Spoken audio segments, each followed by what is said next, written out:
Welcome back to our second lecture. This is Professor D, either your course creator or your professor for your class. And today we're going to be looking at models of communication and then diving into the idea of identity a little bit more. So our course concepts we're going to be covering for this class is self-awareness through cultural identity, identifying the nature and elements and impact of culture on communication, describing the influence of culture on the perception process, and then explaining concepts of stereotyping, discrimination, prejudice, racism, and identifying strategy to overcome those systemic influences. But before we do that, let's get a sense of what the interactional or the transactional model of communication is, because it's the most elaborate and accurate form of communication that describes what communication looks like with co-creators of communication creating and sending messages at the same time. And if you watch, I'm going to go here to the playback speed. I'm going to put it to 1.5. With a message that's sent along a channel to Oh, making mistakes here. Hold on. Playback speed. There we go. And then here we are. In this video, I talked about Shannon Weaver's basic model of communication that involves a sender with a message that's sent along a channel to a receiver. This is a very one-way or linear model of communication. It works pretty well for explaining information technology, but it doesn't capture the face-to-face dynamics that most of us experience and feel. So several years later, some other researchers like Paul Walswick and his colleagues, as well as Bartlett, came up with what we now call the transactional model of communication, and that's the one we're going to unpack in this video. So let's get into the details. Hello again, friends. I'm Alex Line. If we haven't met yet, this channel, Communication Coach, is here to help you increase your personal impact so you can lead the people around you to higher levels of excellence. And a huge part of that is becoming a little more educated on the communication process. Probably one of the most helpful models of communication to understand face-to-face interaction is the transactional model, or the transactional approach to communication. So let's dig into that. First, I want to talk about how this differs a little bit with Shannon and Weaver. In Shannon and Weaver, one-way linear model, you have a sender and a receiver. But in the transactional approach, the researchers have developed to say that we are both simultaneously senders and receivers. That means that we're always giving each other feedback, both verbal and nonverbal, and so in that way we're always sending messages. Paul Walswick used the phrase, you cannot not communicate, which is another way to say you're always sending and receiving messages, whether you realize it or not. So let's say somebody is giving you the silent treatment and they're deliberately trying not to verbally communicate. You're still getting a message. It may not be easy to determine exactly what that message is, but there's still messages going back and forth. So you're always communicating, you cannot not communicate. Another aspect that this model brings into the situation is the context. So anytime you're interacting with someone, it's not isolated and pure. You're in a context, let's say you're in a work setting, and that work setting shapes the way you send and receive messages. Another aspect of this is what we call the field of experience. I come into a situation and you come into a situation with a whole set of life experiences, values, and beliefs, and that's going to shape how we send and receive and interpret the messages that we are exchanging. So that's a really interesting aspect of this that the other linear Shannon-Weaver model does not capture. Another aspect of this is the notion that in any kind of interaction, we have both content that's being exchanged, like information, and we also have relational dynamics that are being built and established and reinforced. So even if I'm just saying to my wife, hey, how was work today? And she says, oh, it was okay. Now, there's information that's going back and forth, but there's relational work happening at the same time. In fact, a very simple example like that, how was work today? Oh, it was okay. There's a lot going on there because you can read the other person's nonverbal, and there's feedback going on, you can hear tone of voice, and you can read into what's happening. In fact, you probably know this from personal experience. Someone says, oh, it's okay today, it depends how they said it, not just the information or the content, is that relational dynamic. So this model, through and through, is much more sophisticated and layered. And that earlier video on Shannon Weaver model, I talked about how the model is simple, but people are complicated. And in this transactional model, the researchers came along and rounded out their notion of how communication happens face-to-face and came up with a model that's much more sophisticated and layered to help make sense of that human interaction and that dynamic that we experience day to day. So question of the day, what are your thoughts on this transactional model of communication? I would love to hear your comments in that section below. I would also like to hear how you see this applying to professional settings, specifically how as a leader. Well, we don't have to hear about like his comments and stuff like that. So again, interactive model, got the field of experience, sender and receiver, messages going back and forth at the same time. Noise gets in the way. Noise sometimes happens because we don't understand or we can't read subtle cues of other people's intercultural experiences, and they may be sending us messages like, I don't understand, or we don't talk about those things. So again, we're going to be working off this interactive model through the rest of the class. So understanding how this works and that it's always relationship building, it's always creating meaning together is very important to understand. So understanding communication, it's a process, right? So it's always ongoing, and it never stops. Even when you're not talking, you're still saying, I'm not talking. It uses messages, so the messages sometimes a text message, it's, hey, how are you? It happens in context, so this context would be in an online class. It happens via channels, so in this instance, this channel is video, and you're seeing audio, or you're only listening to the audio on the MP3, and it uses media. Media would be the MP3 or the video that you're watching it on. Intercultural communication is communication between people and groups of diverse cultures and of diverse social identities. So it's anybody of different backgrounds attempting to communicate each other across cultures that do things slightly differently. And that's where the challenge of intercultural communication comes from, is that we're communicating across so many different cultures, so many different ways of being with other people.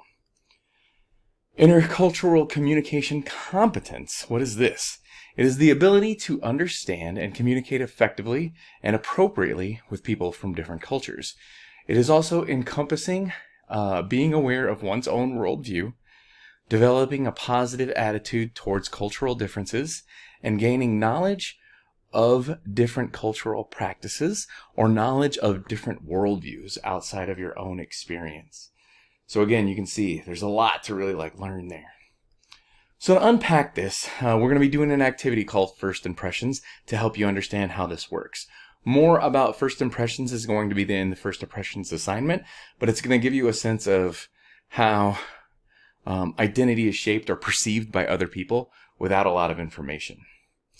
All right, going back over here, key terms. So these are the processes you need to be aware of in your head as we attempt to communicate with other people. We're going to talk about mental heuristics. We're going to talk about generalizations, assumptions, bias, stereotypes, and prejudice. So let's begin to unpack that stuff. Mental heuristics are an immediate response to a new person or situation based on past experiences and assumptions. This is a safety mechanism that helps you ensure physical survival from imminent danger. So say you were to see me in a grocery store, and you're like, hey, what's going on, Professor D? Hey, it's good to see you. And I was like, hey, let's go outside. You can meet my pet bear. You'd be like, wait, you have a bear?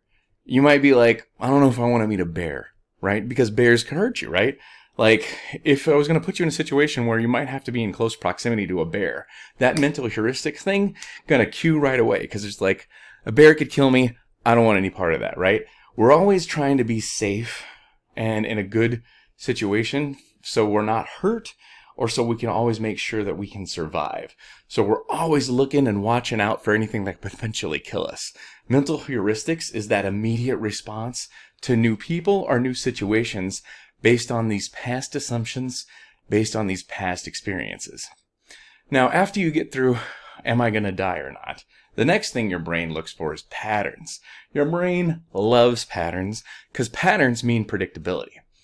Generalizations are the next thing that it does. It is a belief or understanding resulting from a pattern identified through one or more individual experiences that may inform future experiences. So again, we like to look for patterns. We like to know what's going to happen. That's why we only sit in the same seat when we go to school.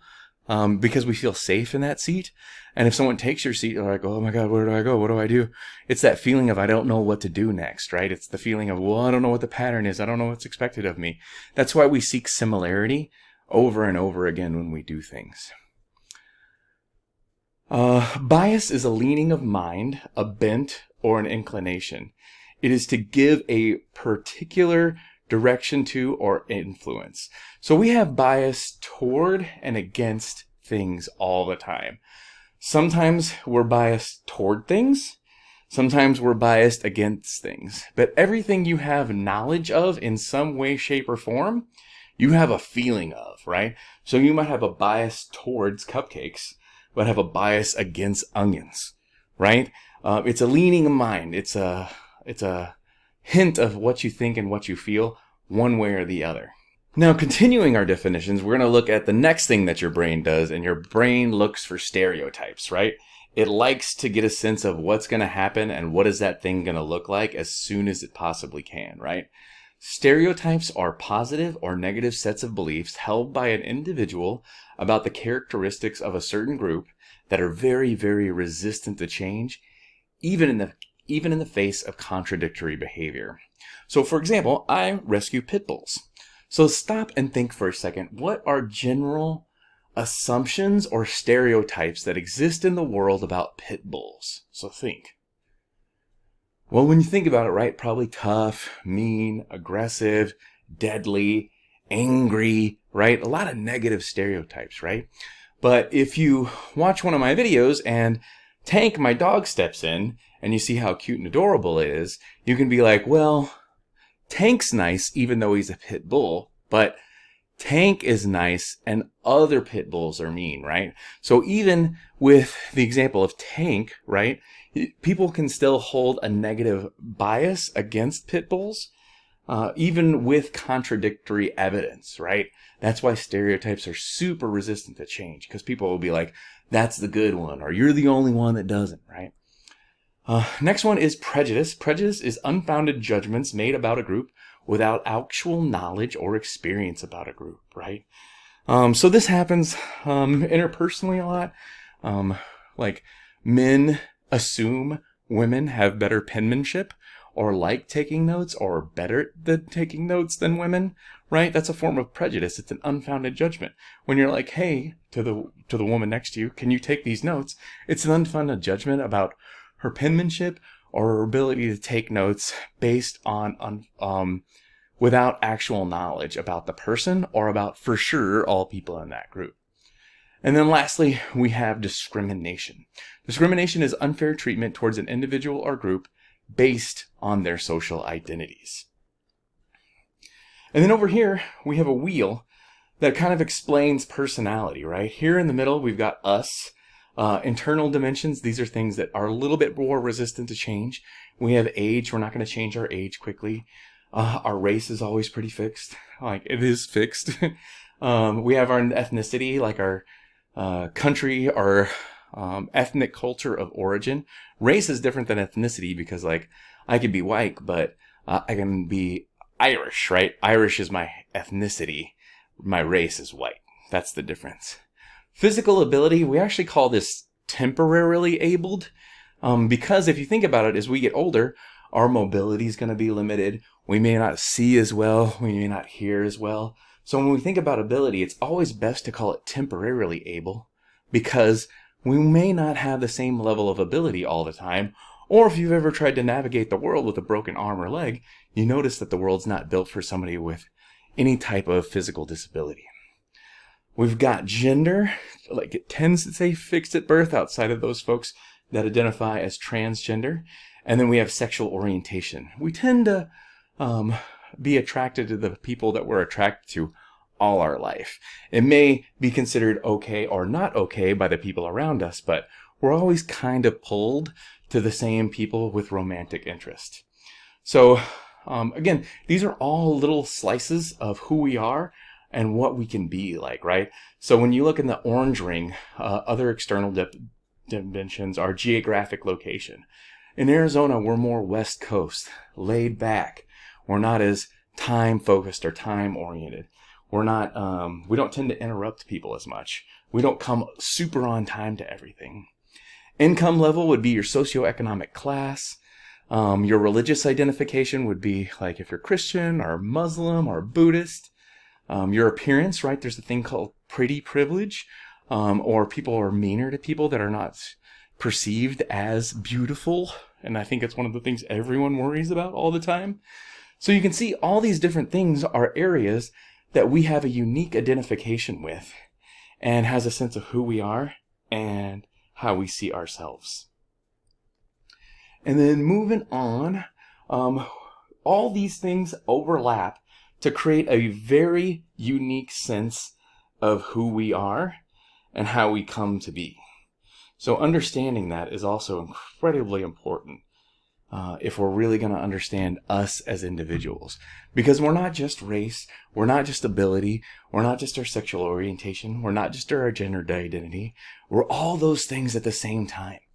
And all these things overlapping right here give us a very unique point of view right in that middle of that circle. Like, that gives us a very specific lens for how we see and experience the world. And understanding that is also incredibly critical if we're to understand each other. The next idea that we want to talk about is salience. Salience is the quality of being particularly noticeable or important or prominent. So salient is what other people see you as most often, or what you become most aware of in different situations or in different scenarios, right? So I might not be very aware of my gender until I'm in a setting where I'm the only man, right? And then I become very salient of my gender in an all-female space, right? So again, let's look at how culture impacts our identity and our sense of self.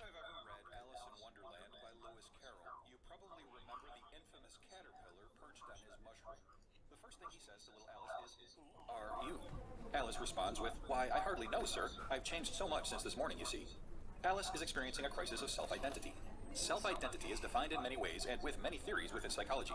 However, it is most easily explained by understanding all the parts that can make up our self-identity. Take a moment to think about what you would say to someone when asked the question, "Who are you?" Although it sounds like a simple question, are you finding it hard to choose words to describe your personality? Self-identity is a very complex idea. So complex, in fact, that even those who actively work on understanding themselves and their self-identity still have great difficulty. Some aspects of self-identity can be identified and described by others. When thinking about how to define yourself, did you use the words that describe your job, hobbies, family ties, nationalities, religious beliefs, and group affiliations? But how about what you think? Your morals and values cannot truly be known by anybody else. Nobody else can hear your thoughts. These parts of self-identity can only be truly explained. If you have ever read Alice in Wonderland by Lewis Carroll, you probably remember the infamous caterpillar perched on his mushroom. The first thing he says to little Alice is, "Who are you?" Alice responds with, "Why, I hardly know, sir. I've changed so much since this morning, you see." Alice is experiencing a crisis of self-identity. Self-identity is defined in many ways and with many theories within psychology. However, it is most easily explained by understanding all the parts that can make up our self-identity. Take a moment to think about what you would say to someone when asked the question, "Who are you?" Although it sounds like a simple question, are you finding it hard to choose words to describe your personality? Self-identity is a very complex idea. So complex, in fact, that even those who actively work on understanding themselves and their self-identity still have great difficulty. Some aspects of self-identity can be identified and described by others. When thinking about how to define yourself, did you use the words that describe your job, hobbies, family ties, nationalities, religious beliefs, and group affiliations? But how about what you think? Your morals and values cannot truly be known by anybody else. Nobody else can hear your thoughts. These parts of self-identity can only be truly explained by you. Let's go back to Alice in Wonderland. How do you think she should have responded to the caterpillar? Alice could have stated many things, including her name, her age, her height, weight, and other physical descriptors. She could also say that she has a daughter, a sister, a student, a cat owner, and a book lover. All of those last descriptors involve relationships with other people. Since we all live in a world with many other people, external worlds of our society plays a huge role in defining our self-identity. As humans, we all have a need to develop a personal identity that distinguishes us from others. Questions such as, who am I and why am I here, or what is my purpose in life, are critical parts of understanding ourselves and defining our self-identity. Simply distinguishing ourselves from other people makes defining our identity a social comparison. Even the most simple of physical descriptors, such as our height and weight, can be evaluated socially. Are you tall or short? If you consider yourself tall, short, or even average, it is a comparison to other people in your social culture. Although weight is just a number, many people judge themselves based on other people's weight. In this example, society plays a huge role in defining what is acceptable through the media. In many historical cultures, weight was a sign of good health. Since food was scarce, weight was a sign of health, wealth, and therefore beauty. Those who were thin were easily identified as lower working class people, while the well-fed were likely rich and of high birth. In society today, food is easy to obtain. A higher weight is not valued the same way it was in ancient times. Today, television has a tendency to use only the thinnest women and the most fit men, who are often professionals when it comes to looking good for the camera. How would you value your weight differently if you had no access to television and media? Most likely you would consider yourself far more acceptable without the skewed ideas from the media. Clearly, society plays an essential role in how we evaluate and define our self-identity. We cannot define our self-identity without the context of our society. Let's go back to Alice for an example. We can theorize that one of the difficulties Alice has in answering the caterpillar's question has to do with the society of Wonderland. Alice is new to this land and has not established her place in this weird world. She has few friends and does not know the rules. Alice may have been a cat lover at home, but in Wonderland, cats are strange beasts. At home, she may consider herself a lover of croquet, possibly even a fan of the sport. In Wonderland, she finds that she is not much of a fan of the sport at all, since they use flamingos for mallets and hedgehogs for balls. Alice has lost her sense of self-identity, not just her personal internal self-identity, but also her social identity. As psychologists continually refine their theories of the self, sociologists also continue to refine social identity theory. Social identity theory explains that we can define ourselves by the social categories that we feel we belong to, such as nationalities, religious or political associations, gender roles, families, and even as niche as a group of fans of a certain sports team. So again, that's a little bit more about identity. Let's look at the definition of salient real quick. Salient.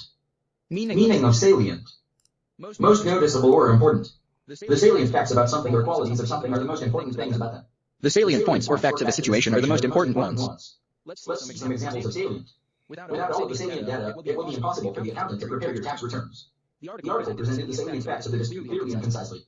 He took me around our new offices, pointing out all the salient features. Now we will look at few synonyms and antonyms of salient. Important.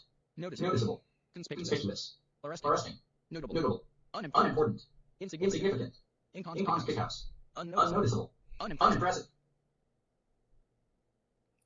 All right, so that was salient. Let's look a little bit more at this idea of what is intersectionality.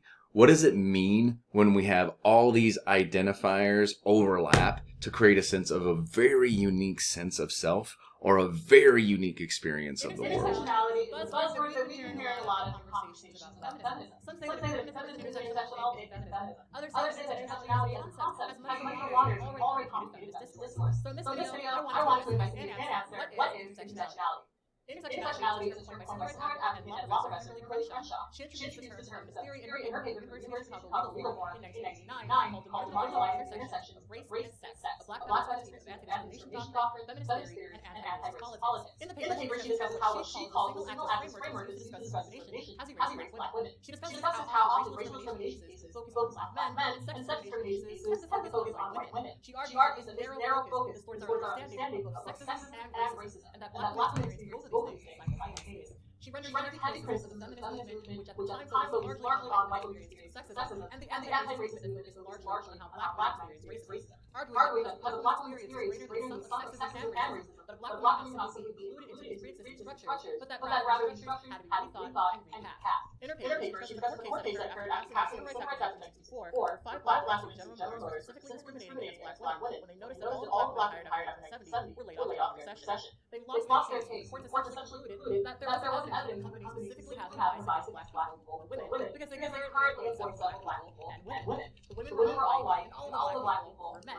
And this was evidence enough to the court. General Motors not discriminatory based on race or gender. The court further argued that Black women cannot have specific claims to racial discrimination that outweighs that of Black men. Crenshaw concludes that this is according to his narrow view of single axis discrimination, that really a Black woman's experiences of discrimination are only validated by how close proximity their experiences are to a white woman or a Black man. In another case, she discusses how a Black woman who worked in helicopters argued that she faced sex discrimination when she noticed that Black women, unlike Black men who worked in the company, weren't being promoted to upper level or supervisory jobs. The court argued that because she specifically argued that she was facing discrimination, not just as a woman, but specifically as a Black woman, that she wasn't the class representative of white women in the area of sex discrimination at the company.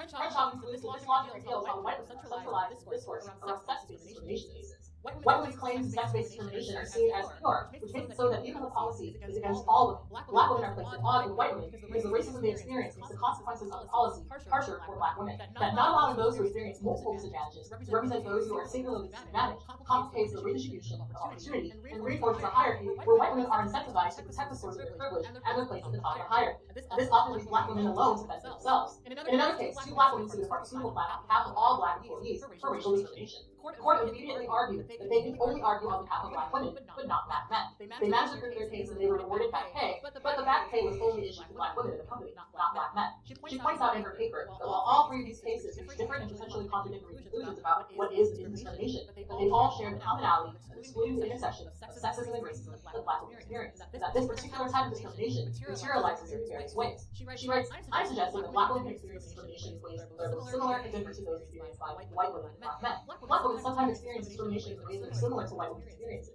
Sometimes they share very similar experiences with Black men. Yet often, they experience double discrimination, the combined effects of practices to discriminate on the basis of race and on the basis of sex. And sometimes they experience discrimination as Black women, not the sum of race and sex discrimination, but as Black women. In the broader sense of how Black women practice civil rights and feminism, she argues that Black women are regarded as too much like women and Blacks. The compounded nature of their experiences is absorbed into collective experiences as a group, or as too different, in which case Black women, Blackness, and femaleness sometimes place their needs and perspectives on the margin of feminist and Black liberation agendas. She argues argues that the very way that the law looks at discrimination is too narrow, that often it believes that you can be discriminated against because of race or sex alone, but not together. Because of this narrow way that we view discrimination, the ideas of what discrimination is are viewed through the lens of the most privileged within the group, i.e. sexism through the lens of white women and racism through the lens of black men. And black women's experiences aren't considered at all. Ultimately, she argues that the elusive goals against racism and patriarchy are made even more complicated by the erasure of black women's unique experiences with both sexism and racism. Crenshaw's concept of intersectionality has since been expanded to include those outside of black and female experiences. The general concept is that people can experience more than one type of discrimination, and that by not acknowledging this, the goals of the feminist and civil rights movement are made even more complicated. So today, an intersectional feminist is someone that acknowledges the ways in which multiple axes of oppression can impact different individuals, who attempts to create a type of activism that is more inclusive of things outside of the dominant idea of what sexism looks like. Intersectionality isn't a collection of identities, but rather an acknowledgement that one person can experience different types of discrimination that inform each other. Well, I hope this video helps you understand intersectionality better. So again, to unpack that a little bit more, it really means to understand that the experience of women and black women are going to be different because they're women and black, and the experience of a white woman is going to be different than the experience of a black woman. The experience of a Latino or a Mexican woman is going to be different than the experience of a Asian woman, because the racial identity has an impact on them, as well as their gender identity having an impact on them. So understanding intersectionality, it's really how different identities overlay over top who we are, like right here. All these things who overlay who we are, and then again in that picture in the bottom middle there, we are in the middle. And us having that very unique experience is because, you know, when you think about, like, so I'm heterosexual, I identify as male, I am mixed race and Native American, I am temporarily able, and I am from the United States. So if you look at all those things and then you take me to Nigeria, I'm going to have vastly different experiences than them, because all these things are a lot different based on, you know, if I meet a Nigerian lesbian woman, like, these things are going to be a lot different because we have these markers in different areas. And so I have a very unique view and lens of the world, and she would have a very unique lens and view of the world too. Other words that we might need to add to understand identity. First one is code switching. Code switching is going either from one language to another in the same sentence, or it could be switching from one dialect, vocal style, or pitch register in one setting or another. And then the next one is conformity. Conformity is an act of compliance or acquiescence. And code switching means that we have to be different for different people, slightly, so we can be more accepted. Conformity is the pressure to be and act a certain way, which kind of pushes down parts of our actual identity, because only parts of our identities are considered acceptable to some people, while other parts of our identity may not be valued or appreciated as much as other people.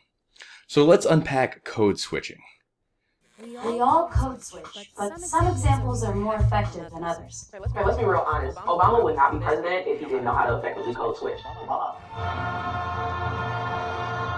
He's really adept at reading his audience. And then putting forth an American English that they can relate to. So what is code switching?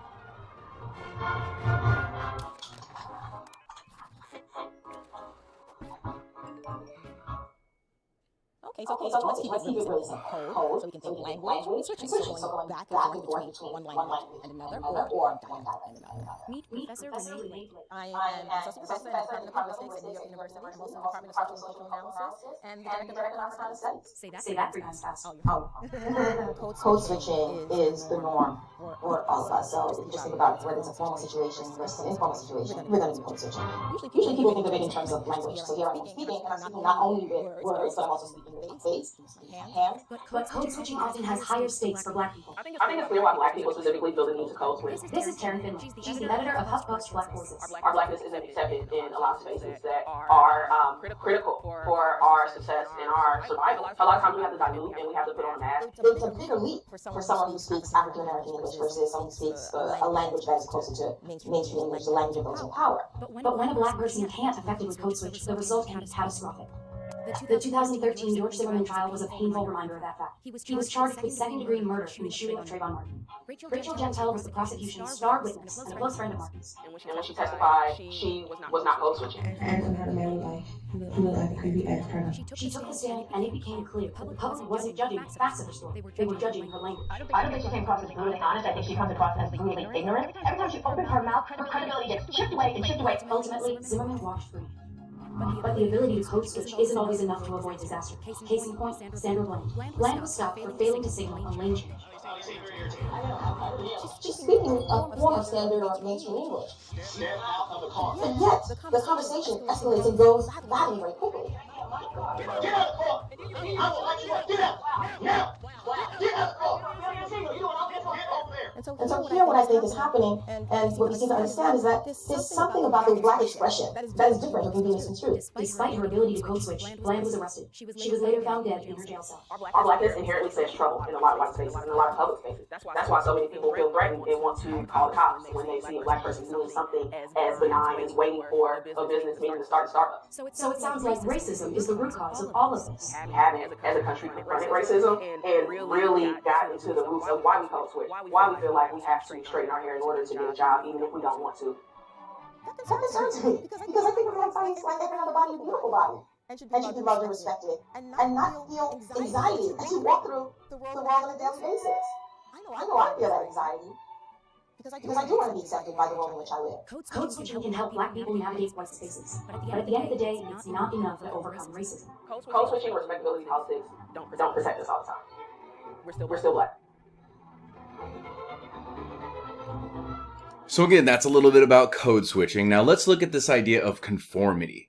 Conformity is, again, that pressure to be or act a certain way that is more acceptable to some folks than others. That helps you improve your mental capabilities. This story begins 200,000 years ago with the birth of this little creature, a Homo sapien, or in English, wise man. For millennia, this creature was insignificant, weak, and unremarkable. It had not yet been honed by time and sat far from the top of the food chain. It survived by eating plants and meager scraps of more dominant animals such as lions, hyenas, and jackals. Yet in a curious turn of events, it came to be the last surviving human species and is catapulted to the top of the food chain. The tables had turned and, instead of running from predators, sapiens had become big game hunters. Thanks to natural pressures, sapiens had evolved the capacity to cooperate in large and complex groups. Even the strongest lion was no match for a well-coordinated tribe of humans. Alone, even the smartest of their kind could get very far. But collectively, they could soar to the skies and enter the cosmic realm of the gods. How exactly did humans acquire this capacity for large and complex cooperation?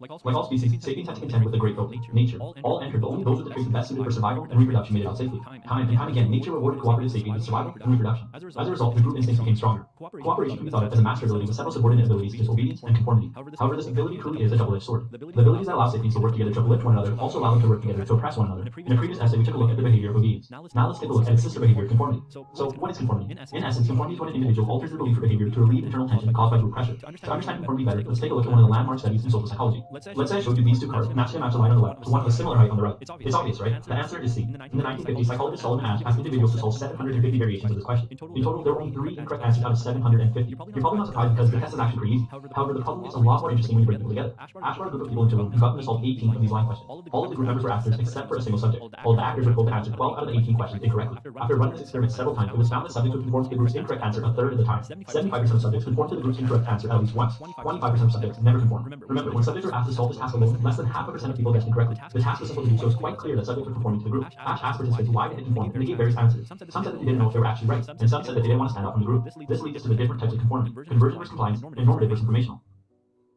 When an individual conforms to their belief or behavior both publicly and privately, they've undergone conversion. Since the individual has truly adopted the belief, this is the strongest form of conformity. On the other hand, when an individual conforms to belief or behavior publicly, but not privately, they have complied. When Asch ran a variation of the experiment that allowed the subjects to write their answers down privately, conformity rates drop. So it's pretty likely that subjects in that experiment complied, but were not converted. But why would they comply? This brings us to normative versus informational conformity. Normative conformity occurs when an individual fears social rejection. Social rejection is a perfectly normal fear. When we look to sapiens of the past, it's very likely that individuals who feared social rejection were more likely to be careful about going against the group. As a result, they were probably less likely to become isolated or exiled and stood a better chance of survival. In this case, the fear serves as an evolutionary advantage and would be likely to get passed on in subsequent generations. We often want to feel accepted by the group, and so we get rid of internal tension by publicly conforming. Normative conformity often goes hand in hand with compliance. On the other hand, informational conformity occurs when an individual is unsure about what to believe, and so they look to the group for guidance. Informational conformity often leads to conversion. Now let's look at the various factors that affect conformity. The first factor is group size. Asch noticed that conformity was greatest when there was a group of at least 3 people. The second factor was group consensus. Conformity was more difficult to overcome when all members in the group agreed, but individuals were much less likely to conform when there was at least one other dissenter in the group. Non-conformists and dissenters liberate others to dissent as well. The third factor was privacy. Conformity rates were also lower when individuals got to state their answers privately as opposed to publicly. And then the fourth factor is culture.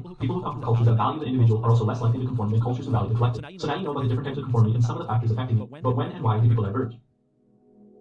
After performing a set of studies, Jonah Berger put forth a compelling theory that people often act with or against a group based on what that action signals about themselves. For example, let's say that a celebrity buys a new purse from a high-end fashion line. Because the bag is new, trendy, and expensive, it becomes a strong signal of status to others. Other celebrities may copy that purchase in order to send a similar signal to others, that they are fashionable and wealthy. Now let's say that someone starts to make knockoff versions of this bag and sell them for cheap to less wealthy people who want to send a similar status signal to their peers. As more and more people buy knockoff bags, the original signal loses its strength and changes form. It becomes harder to distinguish authentic signals from fake ones. The people who originally bought this bag may stop using it and diverge from this group because they no longer want to be associated with its signal. While the bag used to be a strong status signal, now it signals inauthenticity. People often purchase things because of what it tells other people about themselves, especially in a domain that they care about. Likewise, people often publicly act depending on what signal that action sends to others. Let's consider another common example. Imagine sitting in a high school class and the teacher asks a difficult question. Maybe you know the answer, but you don't want to put your hand up because you fear the signal that you might send to others. You're a know-it-all or a nerd. On the other hand, someone else might look at that same scenario and see an opportunity to broadcast that they're studious and intelligent. Both people are looking to broadcast different signals to the class, and the identity that they care about will decide how they act. So now we've seen that conformity is a subset of cooperative behavior and is actually a huge benefit to humanity. However, the degree in which people conform can be affected by altering group size, group consensus, privacy, and culture. And lastly, went over the theory that humans are always sending signals to one another, and in large part, this decides whether they ultimately conform or diverge. Keep in mind that this is just an introduction to the complex behavior that is conformity, and not a comprehensive look. Cooperation likely emerged because it served as an evolutionary advantage. Individuals that could cooperate were more successful than individuals who could not. Take a look at any great human achievement, and at its core, you'll find a team of people working together and supporting one another to make things better. And if you're a student that wants to achieve excellence, I highly recommend visiting Brilliant.org. Brilliant.org is a math and science problem-solving website with an invaluable community that challenges. So with that, I'm going to stop. But you can see we need to conform because it helps us get things done, and the higher our conformity and connection, the easier it is to do stuff. But the problem is when we conform too much,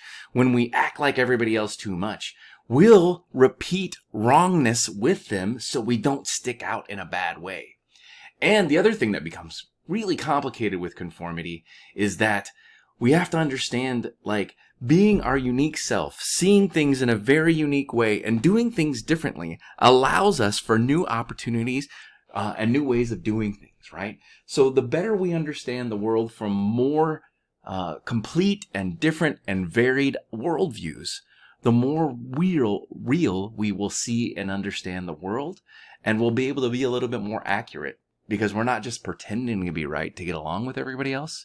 We're actually willing to challenge each other on what is right, what is wrong, and see things in a more full light because we're seeing it through the lens of another culture that allows us to see things more fully and to understand things in a more complete manner for better understanding. So with that, that's all I've got for you. Make sure you get to your first impressions assignment, and I appreciate your time and attention.